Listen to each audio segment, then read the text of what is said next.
In the world of George Orwell's 1984, free will is a thing of the past. Earth is dominated by three superstates that rose from the ashes of the Third World War: the English Socialist States of Oceania, the Union of Eurasian Socialist Republics, and the Democratic People's Republic of East Asia, all equally totalitarian and all in a perpetual false state of war with each other.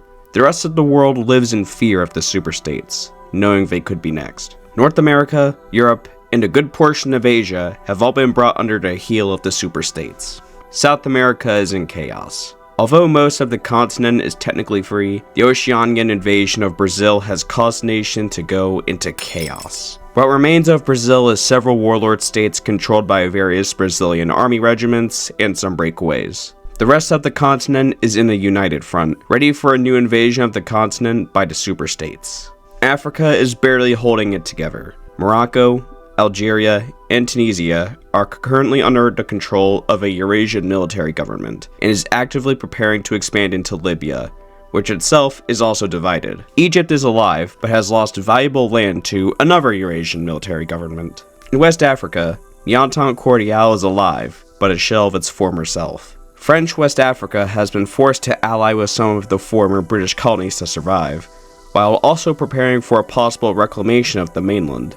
East Africa is dominated by the Ethiopian Empire, but the Russian House of Romanov is also in exile there, hoping one day the empire can be reclaimed from the Bolsheviks. South Africa is directly under the control of Oceania, while just north of it lies the Oceanian Frontier Administration. Southern Asia is, for the most part, free. Pakistan, India, and Bengal all managed to break free from the British, but southern India is currently ruled by an Oceanian military government. Southeast Asia is largely free. Aside from the East Asian occupation of northern Vietnam, Southeast Asia also happens to be home to sympathizers of the superstates, namely Burma and Pol Pot's Cambodia. The free states of the region have formed the Southeast Asian Defense Initiative, forged with the same purpose as the South American United Front. Australia and New Zealand, meanwhile, remain under direct Oceanian control. As it stands, no nation is strong enough to challenge the rule of the superstates. The superstates will likely gobble up the free nations of the world, then go in on each other in a fourth world war. This world has become a new layer of hell. There is nothing that can be done.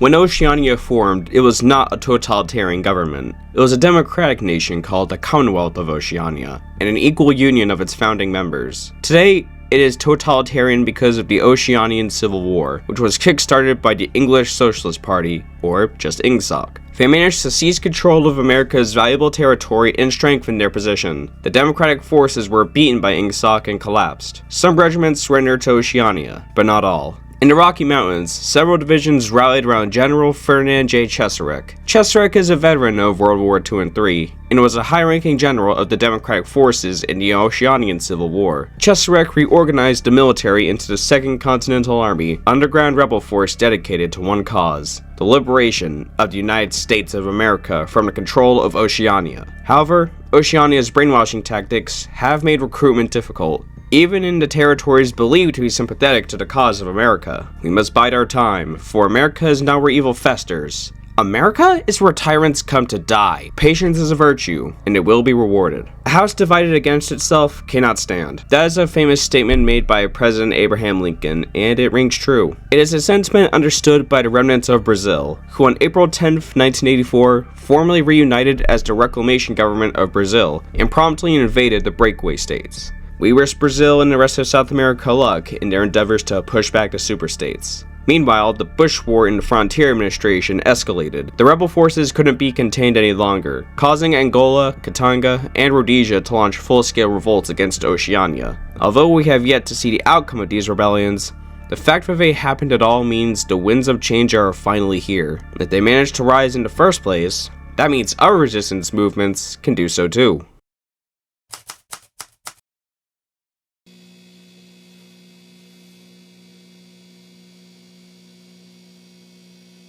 General Cheserek, I have big news. Oh, what is it? The Bush War and the African Frontier Administration has escalated to new levels.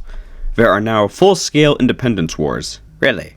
If that's the case, that means our cause isn't a lost one after all. Yes, sir. However, we aren't prepared just yet. There aren't many factories in this part of Mountain Zone 1. Not the underground mining facilities in the area. We can use those to keep our forces armed. We do believe they exist, but we don't know where they are. But that is our next directive. Assemble the recon teams and locate these mountain facilities. While you're at it, find any Oceanian weapons caches you can. They will be instrumental to our success. This may take time, sir, but we'll do our best. I'll relay the order now. Keep me updated. We need to prepare as best as we can, as we may never get an opportunity like this again.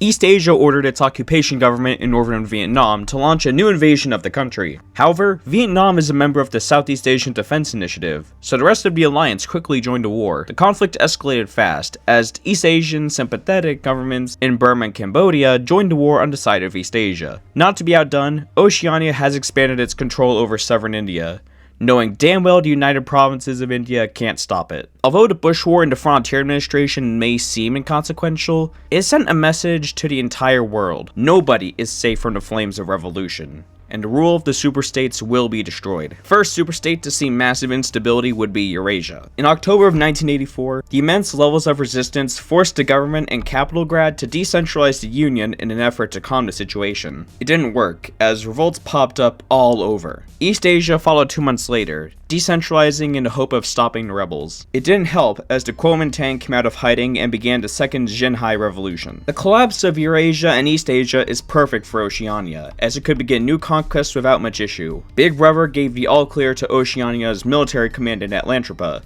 to begin an invasion of South America to fully secure the continent. The South American War began. Seeing as they were fighting the same war, Brazil joined the South American United Front, so now Oceania will have a much harder time fighting on the continent. To make things easier, Oceania managed to somehow deploy both mountaineers and marines to the continent. However, the war wasn't going smoothly, as there was a Venezuelan revolt behind the front lines. In fact, revolts against Oceania began across the entirety of its sphere. Oceania's occupation governments in Latin America began seeing revolutions too. The people have gotten the message that it's time to take up arms against the superstates and fight for freedom. It's not just in the liberation zones, however. It's in Oceania's directly controlled territories too. The people have had enough of totalitarianism. Now, the people are willing to spill blood to eradicate the tyrants. Ingsoc didn't want to follow in the footsteps of Eurasia and East Asia, but it had no choice. Decentralization followed, and at first, it seemed to work, but soon the southernmost provinces entered their own civil wars. The death of Big Brother is here.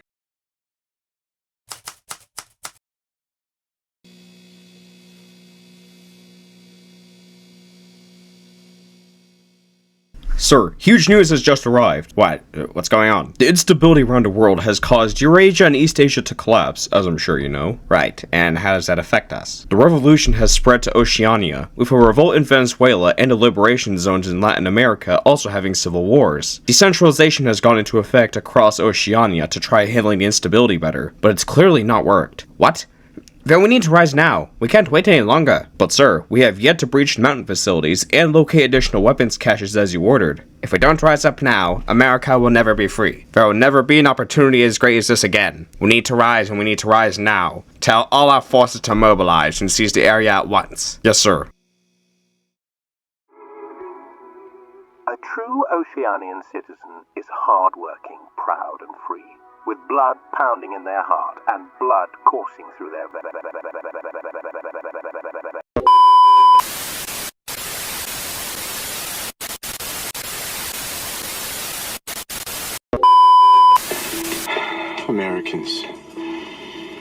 Americans, wherever you are, I wish I had words of comfort to give you, like the warm winds that this Nazi general sent down from above. But for me, you will not get comfort, only the cold, agonizing truth. And the truth is, this great nation has been raped and pillaged by the greatest enemy of our time. They ask you to sell your liberty, to purchase your safety, to kneel to the new order, to submit to the winds of change. But my fellow Americans, they that sow the wind shall reap the whirlwind. He was just a rookie trooper and he sure shook with pride. He checked all his equipment and made sure his back was tight. He had to sit and listen to the auto engines roar. You ain't gonna jump no more.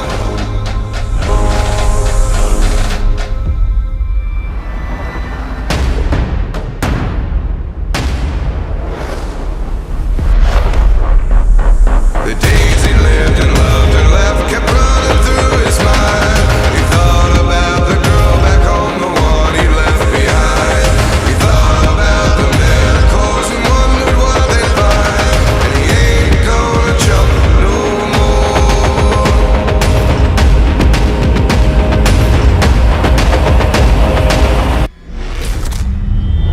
Glory, glory, what a hell of a way to die. Glory, glory, what a hell of a way to die.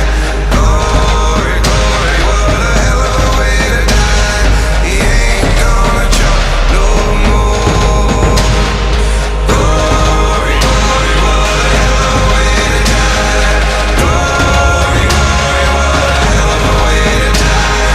Glory, glory, what a hell of a way to die. He ain't gonna jump no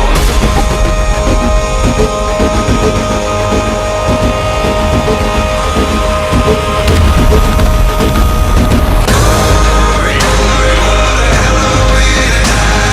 Glory, glory, what a hell of a way to die. Glory, glory, what a hell of a way to die. He ain't gonna jump no more. Glory, glory, what a hell of a way to die. Glory, glory, what a hell of a way to die. Glory, glory, what a hell of a way to die. He ain't gonna jump no more.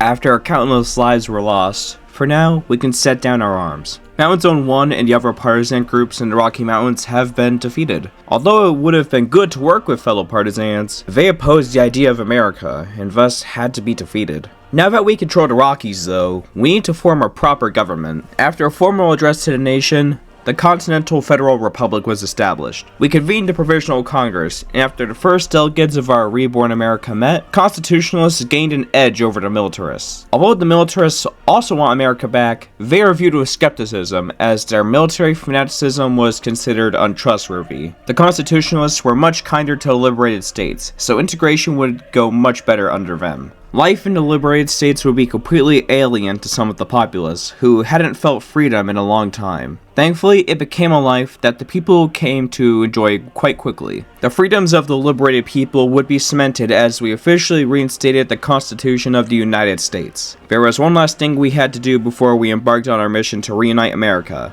and that was to appoint an interim president.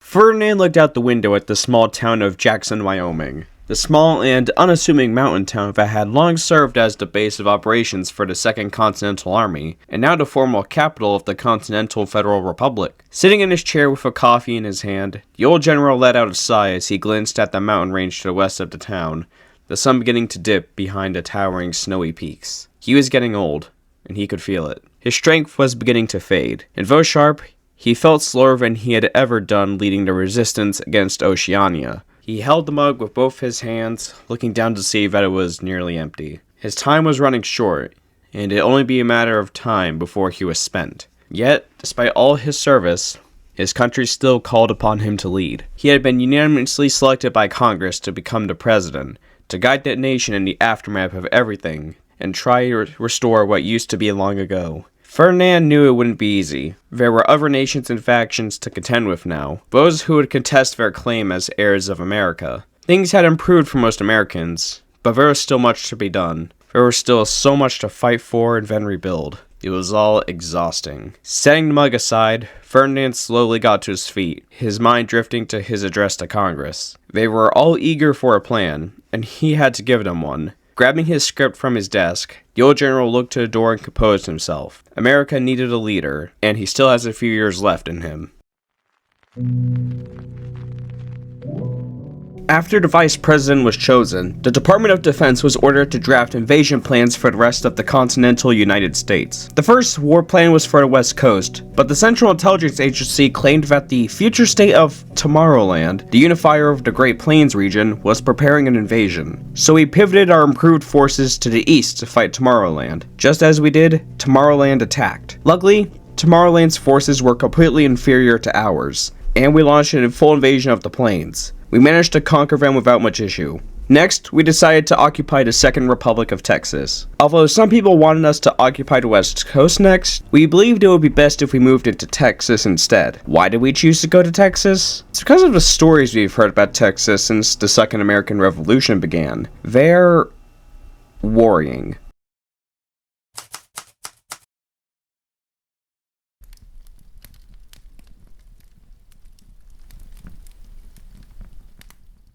A few miles away from the front lines in the dark of the night, a group of Oceanian soldiers were gathered around a campfire.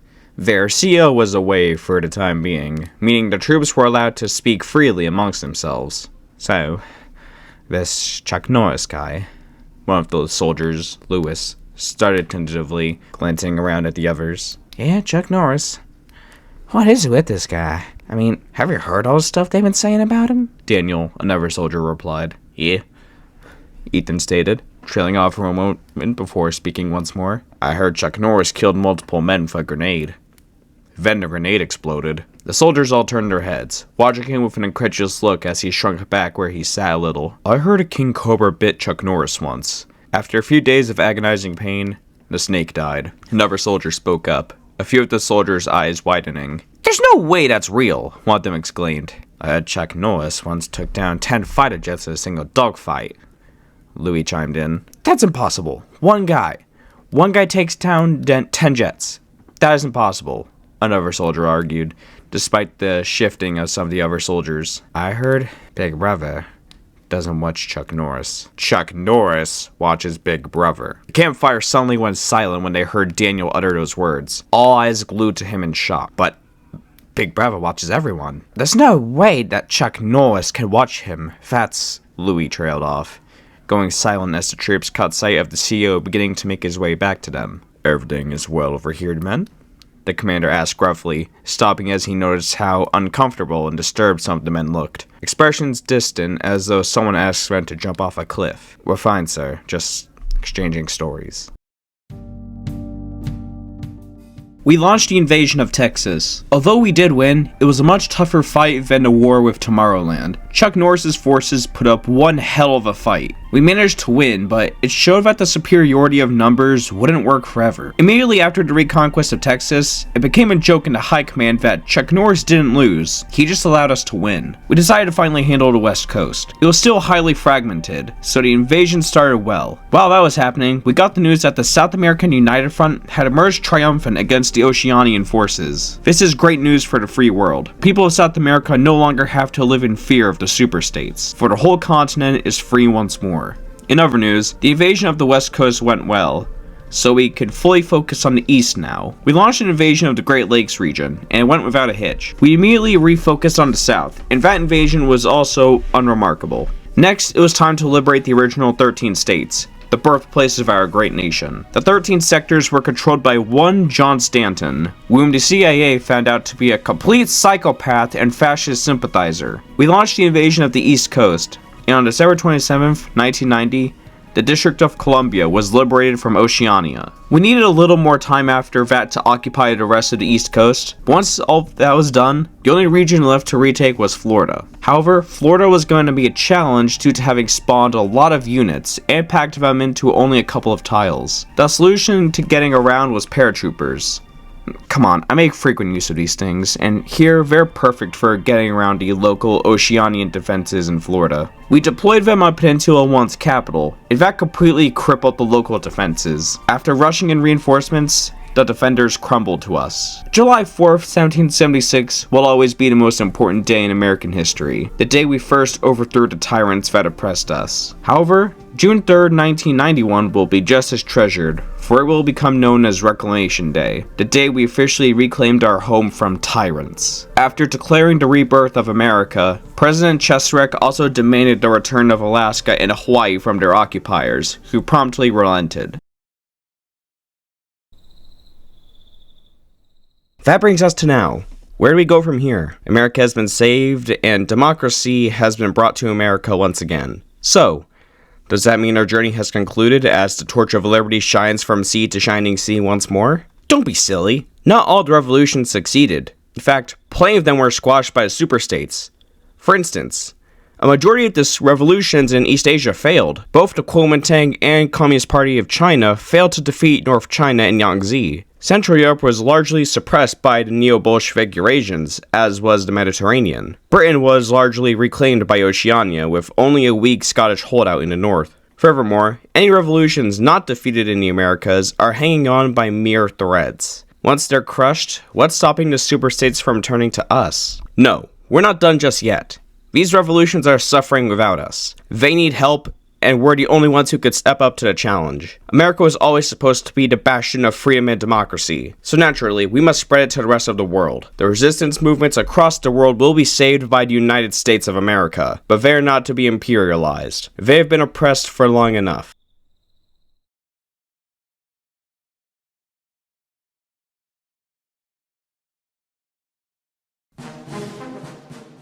That is why on October 23rd, 1991, the United Nations was officially restored. The Security Council, for now, only consists of the United States of America, but that is due to change as the United Nations expands to the rest of the world. We will liberate the world, and along the way, recruit like-minded nations who will assist in our crusade against tyranny. This is not American imperialism. This is a UN-led effort to free the world. UN resolutions will be made a thing again, and other humanitarian organizations will operate under the United Nations. For all that to work, however, we need to get the ball rolling and actually begin the global liberation. We upgraded the infantry template as our old design wouldn't work outside of the reunification wars. We then deployed an additional 48 divisions, so we would have 10 full armies of standard infantry. The Mexican Republican movement failed to liberate the Montezuma Liberation Zone, but some of their generals fled to us. After speaking with them, we decided to begin the process of liberating Mexico. For the MRM to have any legitimacy though, it needed a proper foothold in Mexico. Luckily, the perfect target was sitting right on the border. The Republic of the Rio Grande formed when the Red Province collapsed, and Chuck Norris decided not to bother with occupying it. It was decided that the Rio Grande would be the perfect place to set up a proper foothold in Mexico. So Phase 1 of War Plan Green was executed, and we occupied the Rio Grande. We set up the Mexican Republican movement as an official collaboration government, ready to reclaim the rest of Mexico. Now, it is time to begin the liberation of North America. We are the most successful revolution, so now it's time to spread our success to the rest of America. The United Nations Task Force will save the world, one bullet at a time. Listen, here comes the new parade. Listen, listen to voices on the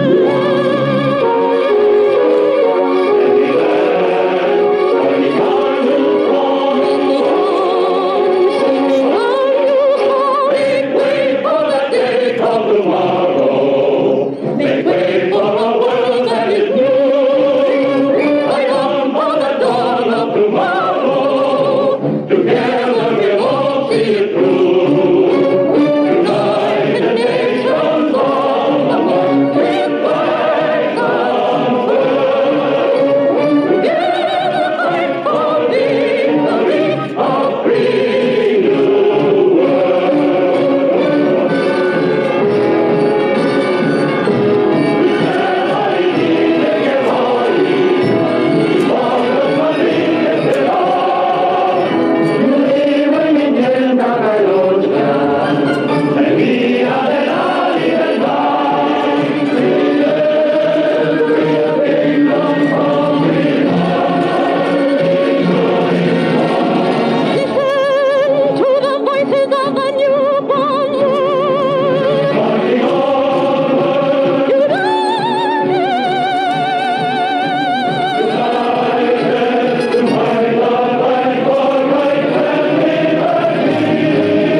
Hey brother, how you been holding up? Honestly, much better. I thought Castro would fail to secure our country, and the oppression would just get even worse. Instead, I'm sitting here without fear of a party member breathing down the back of my neck. Hey, you said it. You know, my cousin joined up with the partisans. Tia was horrified when he revealed his treason to Oceania. She didn't care about Big River, she was just scared she'd lose her last son. Oh?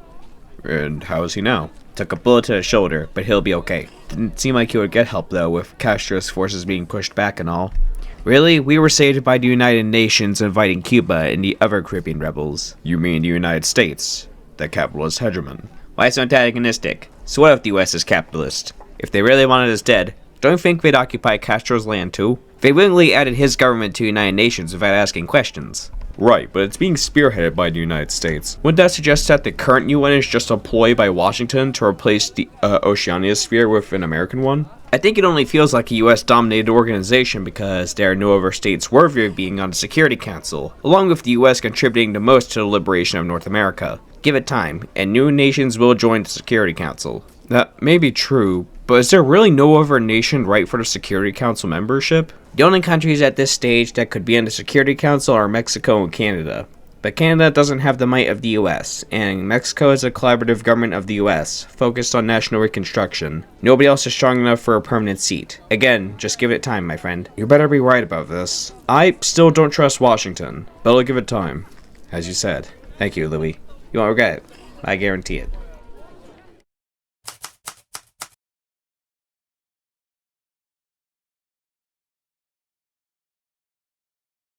President Figueiredo, I'm glad you agreed to meet me here in Panama City. Thank you for welcoming me here, Mr. President.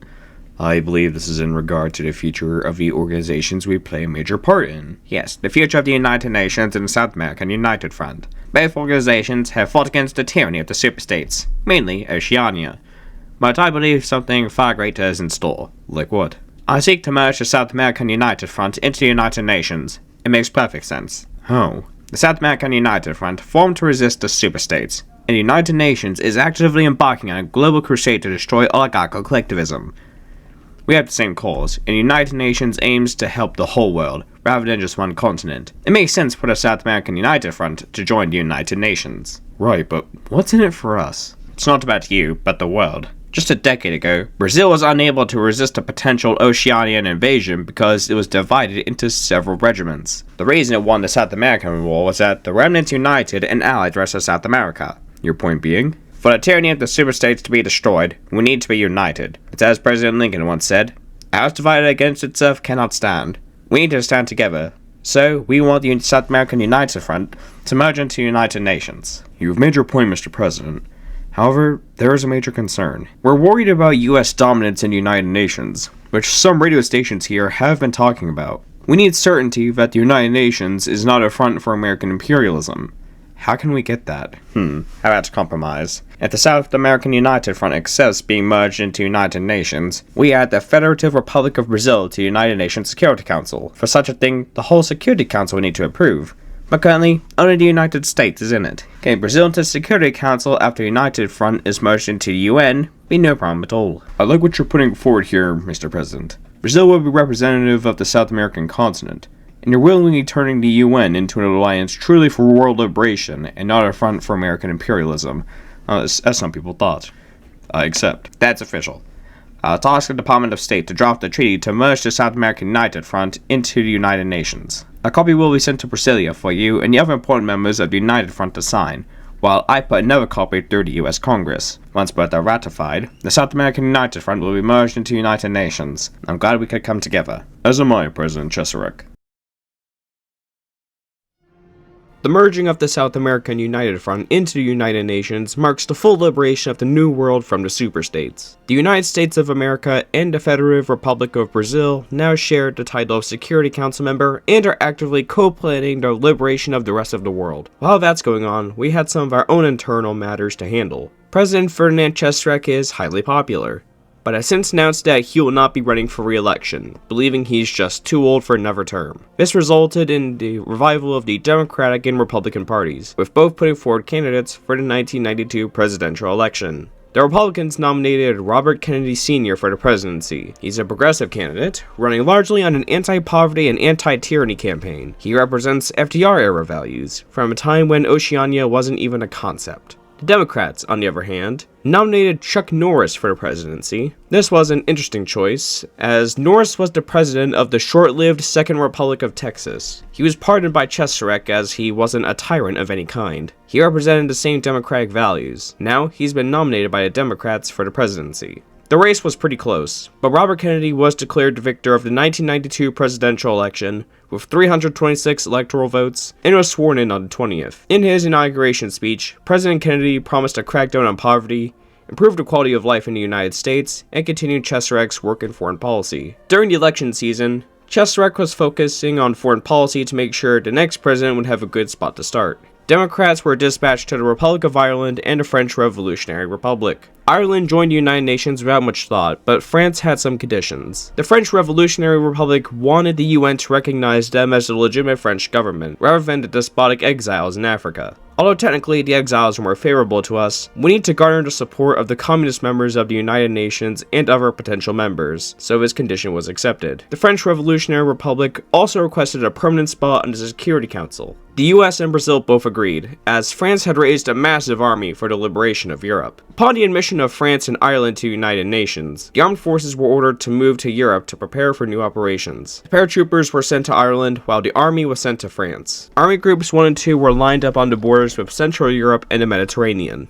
Switzerland and Iberia were just barely holding out, as the Eurasian regional governments had managed to largely put down their revolts. We needed to intervene, and we needed to intervene now. First, we launched the invasion of Central Europe. Switzerland joined the United Nations once we intervened, and from there, the entire conflict was turned around. Just after we invaded Central Europe, we inaugurated Robert Kennedy. He made no changes to the war plans approved by Cheserek and ordered them to carry them out as planned. In March, the Eurasian government in Central Europe collapsed and we reorganized the region. Germany, Poland, Czechoslovakia, Switzerland, and Austria were all freed. Sadly, the Dutch weren't able to be saved, so for now, their land remains under French control. France wasn't sure about returning the Rhine to Germany, so in return for their doing so, we gave them financial compensation and promised to immediately assist them in reclaiming the South, which we planned for anyway.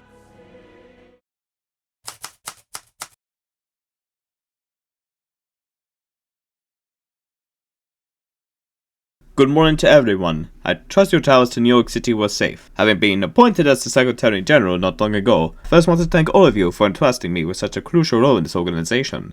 Considering Poland was only liberated recently, I promise to fulfill my duties as Secretary General of the United Nations well. Next comes the matter of the liberation of Europe. This matters deeply to me, as Poland has been an oppressed nation for much of its history. The only time in modern history that Poland was free was in the years leading up to the Second World War. Since then, we were oppressed by the Germans and then the Russians. Now, Poland finally once more stands as a free nation. However, our story is not over yet. I feel now that we have gained freedom, we need to help the other oppressed peoples of Europe gain their freedom too. The rest of the liberated world needs to pitch in too, as this is a fight we are all going to be fighting. Poland will not rest until everyone is given the same freedom we were given, and the rest of Europe should feel the same sentiment. So long as our brothers in the superstates lands are oppressed, we cannot rest. As they say in Latin, sic semper tyrannis.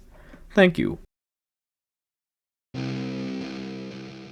The invasion of the South went very well. We added Iberia to the United Nations and conquered the rest of Iberia and Italy. Soon we destroyed the Mediterranean, but we have a problem. Italy was liberated, but came under the control of a fascist government. Fascists are, quite frankly, hardly any better than oligarchical collectivists, so we needed to reoccupy Italy to set up a proper government. We began invasions of Scandinavia and Italy, while also admitting Belarus to the United Nations. The invasion of Italy was swift, as the Italian fascists had no chance to form an army just yet. We set up a transition government that will remain under American supervision until democracy is firmly established. Iberia decided to split into Spain and Portugal. Luckily, both wanted to join the United Nations, so re-entry is what they got. We launched an invasion of the Balkans, as a sweeping majority of the revolts in the region were suppressed by Eurasia, with only a few Greek holdouts left. We added Greece to the United Nations and promptly invaded the Balkans, which had also occupied Ukraine. While invading the Balkans, we also began preparing to invade Britain. However, by now, Airstrip 1 had rejoined Big Brother's rule and had also resubjugated South Africa and Australia. So even if we occupy Britain, the war won't be over. Regardless, we had to start somewhere. That made us realize we needed to begin preparing to liberate Africa, as that's the logical next place to look after Europe. We occupied the Balkans and reorganized the region. Yugoslavia, Albania, Romania, Bulgaria, and Ukraine were all liberated from Eurasia. Ukraine in particular is important because, until now, it has been ruled by a greater power. Now, the Ukrainian people are free. All nations were also added to the United Nations. The war in Scandinavia was so far a victory, but was going very slowly due to the cold weather in the north. In the meantime, we moved to occupy the Baltic states as they failed their uprising too. We planned to then invade European Russia once Scandinavia and the Baltic were handled. But Ukraine had other ideas. They wanted a piece of Russia, and they wanted it now. They believed now is a good time, seeing as they had the backing of the United Nations. A heads up would have been nice, but it's not an issue. The Stalinists are weak. We can take them. Operation Unthinkable went quickly. After we occupied the Baltic, we immediately redeployed our forces to the front with Russia. We also decided to add the Siberian Federation to the United Nations and add it as a permanent member of the Security Council. The US and Brazil voted in favor of adding Shukshin's government as a permanent member of the Security Council, while France abstained. We defeated the Stalinist forces and the Eurasian administration in Moscow. We focused on destroying the Eurasian fascists, while also cleaning up the last remnants of Scandinavia. We also added the Caucasian nations to the United Nations. We moved our forces to Western Europe as War Plan Red was initiated. The paratroopers landed all over Cornwall and easily secured Plymouth. From there, the United Nations stormed Britain. With the fall of Britain, Europe was finally free. With Europe liberated, we turn our attention to Africa. For some reason, the rest of the UN is already at war with the Eurasian remnants in North Africa. See, we could paradrop on them right now and wipe the floor with them. But first, we need to handle the Middle East. Luckily, the only regime we need to directly handle is the Eurasian regional government in Anatolia. Anatolia was also a good testing ground, because we had just converted 3 of our armies into mechanized. They performed wonderfully, and Turkey was promptly liberated. The rest of the Middle East already met the requirements for UN membership. We moved our forces to Egypt to prepare for the operation in North Africa. Just before we began though, we added Gaddafi's Libya to the United Nations. There weren't any other possible governments to take over the parts of Libya controlled by Eurasia. The invasion was very simple. Most of it went to Gaddafi. After this, Gaddafi requested that his new North African state become a permanent member of the Security Council. The US voted no, Brazil abstained, while France and Russia said yes. As such, Libya is now a permanent member of the Security Council. More nations in Africa began joining the United Nations, including the Sahel Federation's members. We then had to solve the issue of the Entente. It was led by the French exiles, who failed to take over southern France from Eurasia. Because we agreed to recognize the French Revolutionary Republic as the legitimate French government, the French exiles in West Africa had to die. However, we managed to strike a deal with the United States of Liberia and convince them to join the UN. Once they did, we occupied the Entente's land. We invaded Togo right after, due to its fascist government. This is also why we invaded Zaire, as it is also a fascist regime. While we were invading Zaire, we also convinced the Southeast Asian Defense Initiative to merge itself into United Nations, with promises of defense and other benefits of UN membership. That's not all we did though, as we launched an invasion of the East Asian province of Manchuria. Unfortunately, both the Communist Party of China and the Kuomintang failed to secure a foothold in China. This means that the United Nations needs to take matters into its own hands. We launched a full invasion of Manchuria to provide the Kuomintang a secure foothold in China for future liberation. Both invasions went very slowly for the same reason, bad supply. Africa in particular had 0 supply lines once we reached the Congo. This is unsustainable. The United Nations Security Council passed a resolution to build hundreds of miles of train tracks to supply the war effort in Central Africa. Similarly, Russia and the United States launched a joint effort in Manchuria to improve the supply situation in the region. Although Manchuria's supply wasn't as bad, it still wasn't optimal. Manchuria had better supply lines, so the province of Manchuria was captured. The Kuomintang had become collaborators of the United States, so although Manchuria was now controlled by the Kuomintang, its operations were overseen by Washington. We also decided to add the Mongolian rebels to United Nations and destroy the province of Gobi. While fighting in Mongolia, Zaire finally surrendered and came under the control of the Central African Empire. We then invaded the Divine Mandate of Africa, an oligarchical collectivist regime that is basically a cult. We managed to defeat the East Asians and secure Mongolian independence, despite the poor supply. Outer Mongolia was promptly transferred to the Kuomintang. We noticed that the frontier bush war was still ongoing, with Angola being the only rebel force left. We added them to United Nations and launched an intervention. Something strange happened in Central Asia. Until now, it had been ruled by Eurasian remnants. However, it would appear a coup has happened because it is now the Central Asian Reconstruction Zone and is an anocracy. Although strange, we can work with this. They were promptly added to the United Nations. This means that Eurasia is the first of the superstates to be 100% dead with no other holdouts. So you might be wondering what happens next. Well, I wish I knew, viewer. Sadly, I had to end the recording here because the mod had become unbearably laggy. Like, unplayable levels of laggy. In truth, you're not supposed to be playing the mod like this. You're meant to do what the mod presents you, and that's all. A major consequence of playing the mod in the unintended way is that Russia becomes the Russian Reconstruction Zone for some reason. So sadly, we need to end the video here. Regardless, we can naturally predict what happened following the events you just watched unfold. The Oceanian forces in South Africa and Australia will likely be crushed by the United Nations, bringing an end to the worst of the three superstates. Russia probably would have become the Russian Federation again because I'm not sure why it became that Reconstruction government. With the other tyrannical superstates dead, East Asia would become the target of an international coalition. The Kuomintang would take back the rest of China with American guidance, then become an independent republic. China, Australia, and maybe even India would become permanent Security Council members. That all may sound great, but once the world is fully liberated though, it's uncertain if the United Nations will be as united as it was when it was liberating the world. With our common enemies gone, conflict between the members of the UN is bound to begin again. What the United Nations will do once this begins happening is unknown, but rest assured that no matter what happens, any attempt at a revival of oligarchical collectivism will be promptly met with a united response by the United Nations. May our planet never succumb to tyranny again.